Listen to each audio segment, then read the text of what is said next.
Hello everyone, I welcome you again. So children, this is the part 2 of chapter 7, work and energy. So children, in this video we are going to start the different forms of energy. In this video we will know about what are the forms of energy and different forms of energy.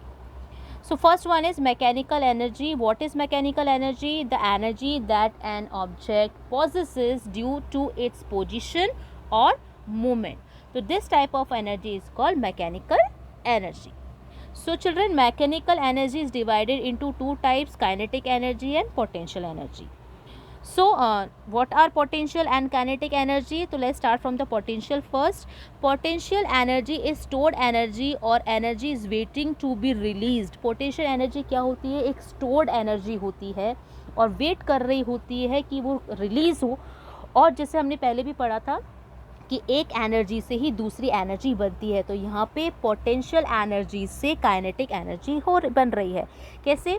जैसे कोई भी object है वो उसमें energy stored है already, अब वो wait कर रहा है टू रिलीज. अगर जैसे आप उस चीज़ को रिलीज़ कर लोगे, जैसे I am giving you one example, a stored water. जब एक पानी किसी भी टैंक में स्टोर्ड रहता है तो वो है पोटेंशियल एनर्जी. पर जैसे ही हम कोई उस टैप को, उसकी जो टैप होता है, जब हम उसको ऑन कर देते तो पानी कैसे टैंक में से टैप के थ्रू, पाइप्स के थ्रू और टैप के थ्रू रिलीज़ होना शुरू हो जाता है. और that time that energy is called kinetic energy. Is it clear children?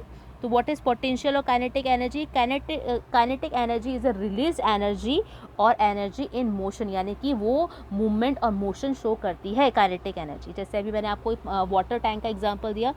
जैसे एक टैंक में वाटर स्टोर रहता है तो वो है potential energy.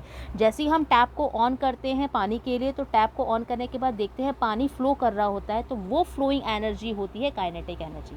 Understood? Then let's know more about it. Potential energy stretching a rubber band. तो हम जब रबर बैंड को ज़ोर से स्ट्रेच करते हैं, ठीक है, जब हम उसको स्ट्रेच करते हैं that time it is potential energy, यानी कि वो एनर्जी उसमें अभी स्टोर्ड है. ठीक है. और जैसे ही हम उस रबर को इरेज करें, रिलीज़ करेंगे, तो जैसे रिलीज़ करने के बाद हम देखेंगे कि वो जो रबर बैंड है हमारे हाथ से दूर जाके कहीं गिरेगा, और जितना हम उसमें फोर्स लगाएंगे, जितनी एनर्जी हम उसमें लगाएंगे, उतनी दूर वो जाएगा, और जिस डायरेक्शन में हम उसको स्ट्रेच करेंगे और उसी डायरेक्शन में वो जाएगा. तो जब हम उसको स्ट्रेच कर रहे हैं वो पोटेंशियल एनर्जी है. और जैसे ही आपने शूटिंग अ रबर बैंड, और आपने जैसे ही उसको शूट कर दिया यानी कि छोड़ दिया, तब वो मोशन, वो रिलीज्ड मूवमेंट होगा. जब आपको छोड़ दिया उसको हम कहेंगे kinetic energy. Then water at the top of a waterfall. जब वाटर, जो वाटर होता है, जब आपने वाटरफॉल सबने देखा होगा, वाटरफॉल पे जो टॉप की लेयर होती है वहाँ पे वाटर फ्लो नहीं करता, वहाँ पे वाटर स्टिल होता है. ठीक है. तो वहाँ पे स्टोर्ड है वो वाटर, क्या है वहाँ पे स्टोर्ड है.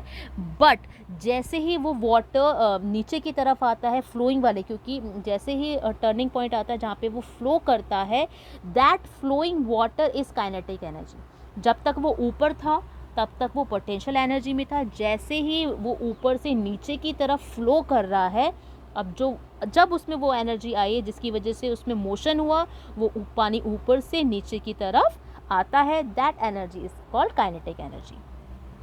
Third is yo is held in your hand. जब यो आपके हैंड में होता है तो वो है stored energy because of position. ठीक है. तो आपने यो को अपने हैंड से करा तो उस पोजीशन में आपकी एनर्जी स्टोर्ड है उस यो की. That yo is a toy होता है, तो that times energy, potential energy is stored. तो जैसे ही आप उस यो को मोशन करेंगे, जब उसमें से जब उसको मोशन करके जब रिलीज़ करेंगे, that energy is called kinetic energy.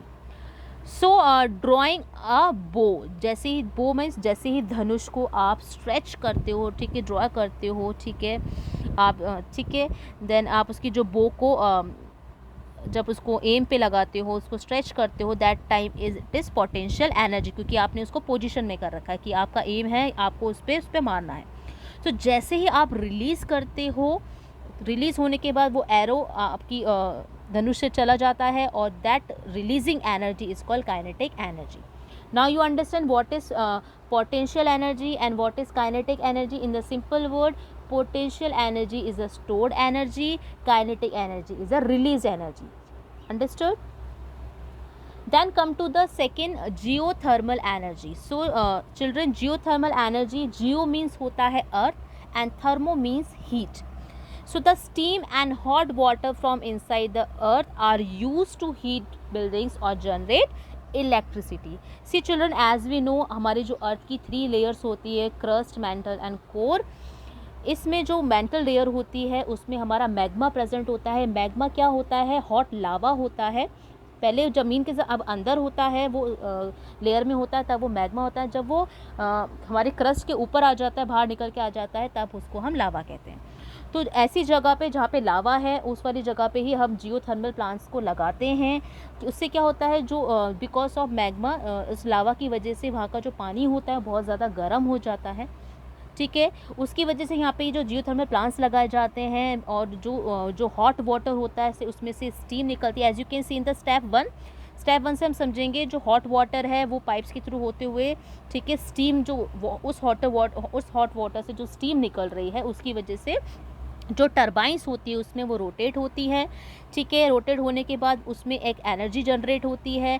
ठीक है, जो जनरेटर होता है वो इलेक्ट्रिसिटी प्रोड्यूस करता है, जिसकी वजह से हमें इलेक्ट्रिसिटी मिलती है. So is it clear? जो आप ग्रिड देख रहे हैं, ग्रिड से कनेक्ट होते वायर्स जा रहे हैं जो हमें इलेक्ट्रिसिटी हमारे घर तक प्रोवाइड करते हैं. सो आप इसमें एक कूलिंग टावर भी होता है. जो भी स्टीम होने के बाद जो हॉट वाटर है, जो स्टीम होता है, स्टीम होने की वजह से जो एनर्जी जनरेट होती है, टरबाइंस घूमते हैं, उसके बाद जो वो स्टीम ठंडे हो जाते हैं. ठंडे होने के बाद वो कूलिंग टावर से होते हुए नीचे इंजेक्शन वेल से दोबारा नीचे की तरफ आ जाए. यहाँ पे 2 वेल है, एक हॉट वाटर की और एक इंजेक्शन की. तो एक से तो स्टीम निकल रही जिसको हम यूज़ करें इलेक्ट्रिसिटी बनाने के लिए, और दोबारा वही स्टीम वाटर जो होता है वो दोबारा से जब ठंडा हो जाता है, ठंडा होने के बाद हमें इसको यूज़ नहीं, क्योंकि हमें स्टीम से एनर्जी बनानी है.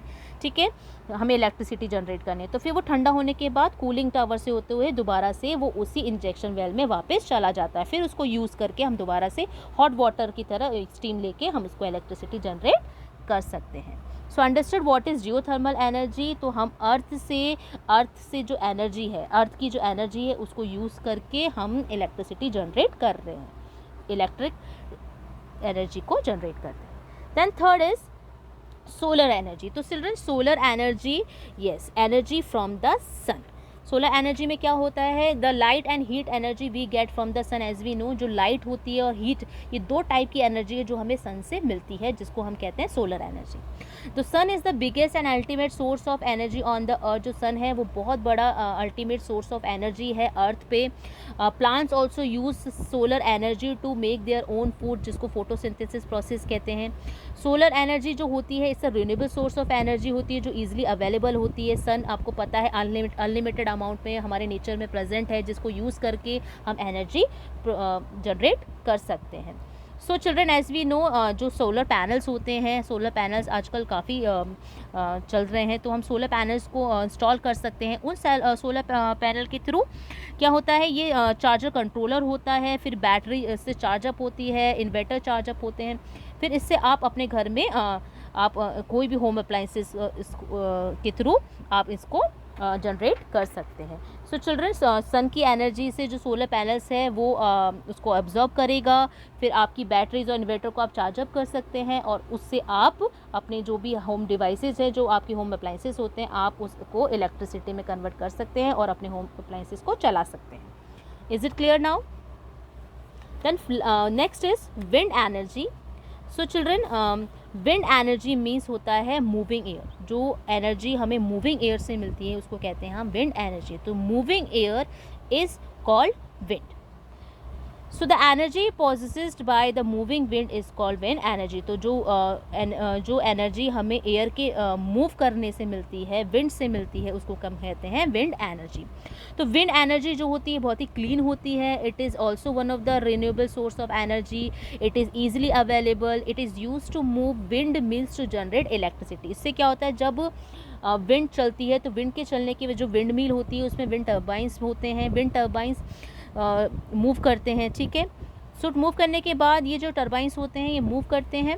इसकी वजह से जो जनरेटर होता है, जनरेटर इस एनर्जी को यूज़ करके जनरेटर इलेक्ट्रिसिटी को जनरेट करता है. ट्रांसपोर्ट से नेशनल जो ग्रिड्स होते हैं वहाँ पे जाता है, ग्रिड्स होके डिस्ट्रीब्यूशन में जाता है, और डिस्ट्रीब्यूशन से क्या होता है, हमारे घरों तक ये इलेक्ट्रिसिटी आती है. सो अंडरस्टैंड विंड एनर्जी क्या होती है, विंड को यूज़ करके इलेक्ट्रिसिटी हम बना सकते हैं, तो this energy is called wind energy. So I hope understand you all the types of energy, children. So rest of the energy we will cover in the next video. So keep watching the videos and take care and study well. Bye bye, take care.